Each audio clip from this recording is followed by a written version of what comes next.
ಸಿದ್ದರಾಮಯ್ಯನವರು ಇವತ್ತು BJP ಮತ್ತು JDS ಅವರಿಗೆ ಒಂದು ಅರ್ಥ ಆಗಿದೆ. ಸಿದ್ದರಾಮಯ್ಯನವರು DK ಶಿವಕುಮಾರ್ ಅವರು ಇರೋ ತನಕ ಕಾಂಗ್ರೆಸ್ನ ಏನು ಈ ಸ್ಟೇಟ್ನಲ್ಲಿ ಮಾಡಲಿಕ್ಕೆ ಅದು ಗೊತ್ತಾಗ್ಬಿಟ್ಟು ಇಲ್ಲ ಸಲ್ಲದ ಆರೋಪವನ್ನು ಮಾಡಿಬಿಟ್ಟು ಅವ್ರನ್ನ ತೇಜೋವಧೆ ಮಾಡಲಿಕ್ಕೆ ಪ್ರಯತ್ನ ಮಾಡ್ತಿದ್ದಾರೆ. ಬಟ್ ಜನ ನಮ್ಮ ಕಾಂಗ್ರೆಸ್ ಪರವಾಗಿಲ್ಲ. ಈಗಾಗಲೇ ತೀರ್ಪು ಕೊಟ್ಟಿದ್ದಾರೆ. 136 ಶಾಸಕರಿದ್ದೀವಿ ನಾವು. ಬಂಡೆಕಲ್ಲಿನಿಂದ ಇದ್ದೀವಿ. ಸರ್, ಬಿಜೆಪಿ ಅವರು ಒಂದಾದ್ಮೇಲೆ ಒಂದು ಆರೋಪ ಮಾಡ್ತಾನೆ ಇದ್ದಾರೆ ಸರ್. ಈಗ ಪ್ರಿಯಾಂಕ್ ಖರ್ಗೆ ಅವ್ರದ್ದು ಆರೋಪ ಮಾಡ್ತಾ ಇದ್ದಾರೆ. BJಪಿಯವರು ಅವರ RSS ಅವ್ರದ್ದು ಬೇರೆ ಬೇರೆ ಇದಕ್ಕೆಲ್ಲ ಕೊಟ್ಟಿದ್ದಾರೆ. ಅದನ್ನೆಲ್ಲ ಫಸ್ಟ್ ಅದ್ರ ವಿಚಾರ ಇದು ಮಾಡಲಿ. KID ಮೇಲೆ ಕೊಡಲಿಲ್ವ ಅವರಿಗೆ? ಯೂನಿವರ್ಸಿಟಿ ಕೊಡಲಿಲ್ವಾ? ಚಾಣಕ್ಯ ಯೂನಿವರ್ಸಿಟಿ ಕೊಡಲಿಲ್ವಾ? ಎಷ್ಟು ಯಾವ ರೇಟಲ್ಲಿ ಕೊಟ್ಟಿದ್ದಾರೆ?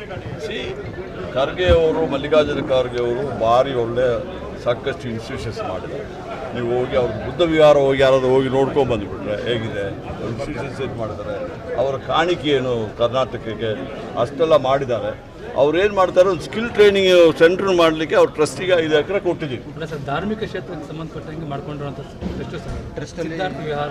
ನೋಡಿ, ಯಾವುದೇ ಧಾರ್ಮಿಕ ಕ್ಷೇತ್ರಕ್ಕೆ ಆದರೆ ಸ್ಕಿಲ್ ಟ್ರೈನಿಂಗ್ ಕೊಟ್ಟುಬಿಟ್ಟು ನಿರುದ್ಯೋಗಿಗಳಿಗೆ ಟ್ರೈನಿಂಗ್ ಕೊಡಬಾರ್ದಂದೆಲ್ಲ ಇದೆಯಾ?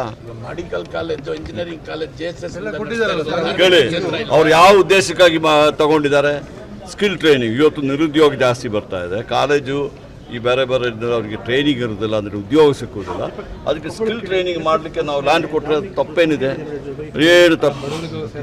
ನೋಡಿ, ಇದೆಲ್ಲ ಈ ಬಡವರಿಗೋಸ್ಕರ ನಾವು ಮಾಡಿದಷ್ಟು, ಕಾಂಗ್ರೆಸ್ ಪಕ್ಷ ಮಾಡಿದಷ್ಟು ಯಾರು ಮಾಡಿದ್ದಾರೆ? ಇವರೇನು BJಪಿಯವರು ಬಡವರಿಗೋಸ್ಕರ ಮಾಡಿದಾರಾ?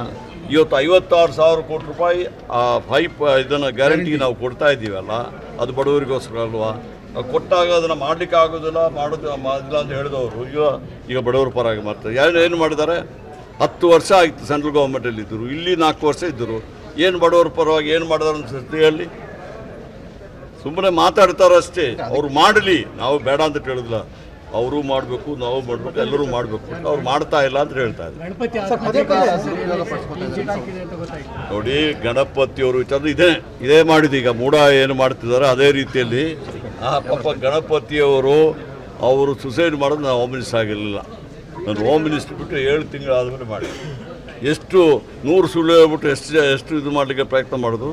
ಈಗ ಅದು ಅಷ್ಟೇ, ಎಷ್ಟು ವರ್ಷ ಕೋರ್ಟಲ್ಲಿ ಇದು ಮಾಡಿ ಈಗ ಲಾಸ್ಟಿಗೆ ಸುಪ್ರೀಂ ಕೋರ್ಟ್ ತನಕ ಹೋಗ್ಬಿಟ್ಟು ಕ್ಲೀನ್ ಚಿಟ್ ಕೊಟ್ಟಿದ್ದಾರೆ. ಇಲ್ಲಿ ಏನಾದ್ರು ಇರಬೇಕಲ್ಲ. ಅದೇ ರೀತಿಯಲ್ಲಿ ಮೂಡ ಸಮೇತ ಇದೆಲ್ಲ ಬರೀ ಸುಳ್ಳಿನ ಕಂತೆಗಳು ಹೇಳ್ತಿದ್ದಾರೆ ಹೊರತು ಕಾನೂನು ಪ್ರಕಾರ ಇಲ್ಲಿ ತನಕ ಅವ್ರು ಏನಾದರೂ ಒಂದು ಎವಿಡೆನ್ಸ್ ಇಟ್ಟಿದ್ದಾರಾ? ನೀವು ಸಮೇತ ನಮ್ಮಂದು ಕೇಳ್ತೀರಾ, ನೀವ್ಯಾಕೆ ಅವ್ರನ್ನ ಕೇಳೋದಿಲ್ಲ? ಏನು ನಾವು ಆರೋಪಿ ಸ್ಥಾನ ಇದ್ದರೆ ನಾನು ಫೈಟ್ ಮಾಡಿಬಿಟ್ಟು ಸುಪ್ರೀಂ ಕೋರ್ಟು ನೋಡಿ, CID ನನಗೆ ಕ್ಲೀನ್ ಚಿಟ್ ಕೊಟ್ಟರು, ಸುಪ್ರೀಂ ಕೋರ್ಟ್ ಅಲ್ಲ ಇವರು CBI ಕೊಟ್ಟರು, ಮತ್ತು ಹೈಕೋರ್ಟ್ ಕೊಟ್ಟರು, ಎಲ್ಲ ಕೊಟ್ಟುಬಿಟ್ಟು ಲಾಸ್ಟ್ ತನಕ ಇವರು ಮಾಡಲಿಲ್ವಾ? ಮತ್ತು ಆಗ ನಮಗೆ ಎಷ್ಟು ಕಷ್ಟ ಆಗಿರ್ಬೋದು ಯೋಚನೆ ಮಾಡಿ. ಇವರು ಅಸೆಂಬ್ಲಿಯಲ್ಲಿ ಮಲಗಿದಾರ, ಇನ್ನೊಂದು ಮಾಡಿದ್ರೆ ಎಷ್ಟು ಗಲಾಟೆ ಮಾಡಿದ್ರು. ಈಗ ಯಾರಾದರೂ ಒಂದು ಮಾತಾಡ್ತಾರಾ? ನೀವು ಅವ್ರನ್ನ ಕೇಳಬೇಕು, ನನ್ನ ಕೇಳಬಾರ್ದು. ನೋಡಿ, ಅದೆಲ್ಲ ಎಲ್ಲಿ ಯಾರು CM ಬದಲಾವಣೆ ಬೇಕಾಗಿದ್ದು?